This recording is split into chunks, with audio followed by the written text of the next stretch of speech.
ഇന്ന് മലയാള മണ്ണിൽ വേടനാണ് താരം. ആരാണ് വേടൻ? ഒരു അധകൃത വിഭാഗക്കാരനാണ്. അദ്ദേഹം കേരളത്തിലുടനീളം നടന്ന് പലയിടങ്ങളിലും സംഗീത പരിപാടികൾ സംഘടിപ്പിക്കുന്നുണ്ട്. പലരും അദ്ദേഹത്തെ ക്ഷണിച്ചു കൊണ്ടുപോകുന്നുണ്ട്. അങ്ങനെ ക്ഷണിക്കപ്പെട്ട സദസ്സിന് മുമ്പാകെ വേടൻ എന്ന് പറയുന്ന ഈ താരം പാടി അരങ്ങ് തകർക്കുമ്പോൾ വലിയ സ്വീകാര്യതയാണ് ഇദ്ദേഹത്തിൻ്റെ സംഗീത പരിപാടികൾക്ക് ലഭിക്കുന്നത്. പതിനായിരങ്ങളാണ് ഓരോ വേദികളിലും കൂടിച്ചേരുന്നത്. വേടൻ അവതരിപ്പിക്കുന്ന സംഗീതം എന്ന് പറയുന്നത് മഹത്തരമായ പാരമ്പര്യ സംഗീതമൊന്നുമല്ല. അതിനെ റാപ്പ് എന്ന് വിശേഷിപ്പിക്കാം. സംഗീത റാപ്പ് എന്ന് പറയുമ്പോൾ പാരമ്പര്യവാദികൾക്ക് കലിയുണ്ടാക്കുന്ന ഒരു സംഗതിയാണ്. കാരണം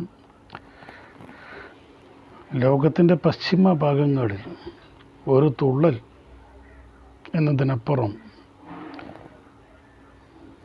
വൻ സ്വീകാര്യതയുള്ള സംഗീത പരിപാടിയാണ് റാപ്പ്. നമുക്കതൊരു തുള്ളലാണ് എങ്കിലും പാശ്ചാത്യ ലോകത്ത് വൻ സാധ്യതയുള്ള ജനങ്ങൾ ഒന്നടങ്കം നൃത്തം ചെയ്ത് ആസ്വദിക്കുന്നൊരു സംഗീത പരിപാടിയാണ് റാപ്പ്. റാപ്പ് നമുക്കൊരു സംഗീത ബഹളമാണ്. അതിൻ്റെ ഒന്നാമത്തെ കാര്യമെന്ന് പറയുന്നത് അതൊരു തുള്ളലാണ്. യുവതലമുറയ്ക്ക് തുള്ളാൻ വേണ്ടി ഉണ്ടാക്കിയിട്ടുള്ള ഒരു സംഗീത പരിപാടിയാണ്. മാത്രവുമല്ല, ഇതിൽ പറയപ്പെടുന്ന സംഗീതത്തിൻ്റെ വരികളുടെ ആശയങ്ങൾ നമുക്ക് വേണ്ട വിധം മനസ്സിലാക്കാൻ സാധിച്ചിട്ടില്ല.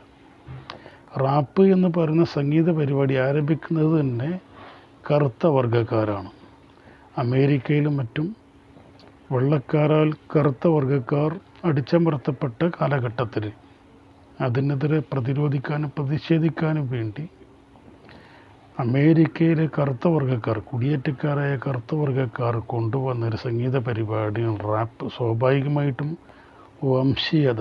വംശീയതക്കെതിരെയുള്ള പോരാട്ടം, അത്തരം ആശയങ്ങളാണ് റാപ്പ് സംഗീതങ്ങളിൽ ആവിഷ്കരിക്കുന്നത്. കേൾക്കുമ്പോൾ നമുക്കിതൊരു അടിപൊളി സംഗീതമാണ്, ഒച്ചപ്പാടും ബഹളവുമാണ്, ജനങ്ങൾക്ക് തുള്ളാനുള്ള ചാടിക്കളിക്കാനുള്ളൊരു സംഗീത വിരുന്നാണ്.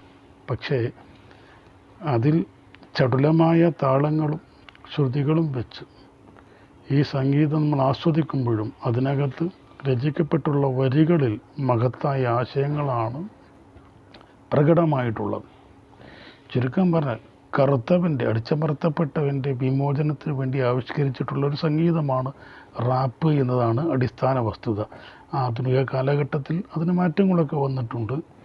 പല പല ആശയങ്ങളും, അതായത് പ്രേമവും പ്രേമനൈരാശ്യവും കാമവും ഒക്കെ റാപ്പിന് വിഷയങ്ങളാകാറുണ്ട്. എങ്കിലും അടിസ്ഥാനപരമായി റാപ്പ് എന്ന് പറയുന്നതിൽ ഒരു ഉയർന്നു വരുന്നതിൻ്റെ ഉണർത്തുപാട്ടാണ്. അത്തരമൊരു സംഗീത പരിപാടിയുമായിട്ടാണ് വേടൻ രംഗപ്രവേശനം ചെയ്തിട്ടുള്ളത്. വേടൻ്റെ പാട്ടുകളിൽ ആവിഷ്കരിക്കുന്നതാകട്ടെ അദ്ദേഹത്തിൻ്റെ ഉള്ളിലെ രാഷ്ട്രീയമാണ്. ഈ രാഷ്ട്രീയം എന്ന് പറയുമ്പോൾ കേരളത്തിലെ ഇന്നത്തെ സാമൂഹ്യ സ്ഥിതിയിൽ നിലനിൽക്കുന്ന അന്തർലീനമായിട്ടുള്ള ചില നീച ചിന്താഗതിക്കെതിരെ, തുറന്നു പറഞ്ഞാൽ ജാതീയമായ വർഗീയമായ ചിന്താഗതികൾക്കെതിരെ, അടിച്ചമർത്തലുകൾക്കെതിരെ, അത്തരം ചിന്താഗതികൾ വെച്ച് പുലർത്തുന്ന ആളുകൾക്കെതിരെയുള്ള ഒരു ഉണർത്തുപാട്ടാണ് വേടൻ്റെ സംഗീതം.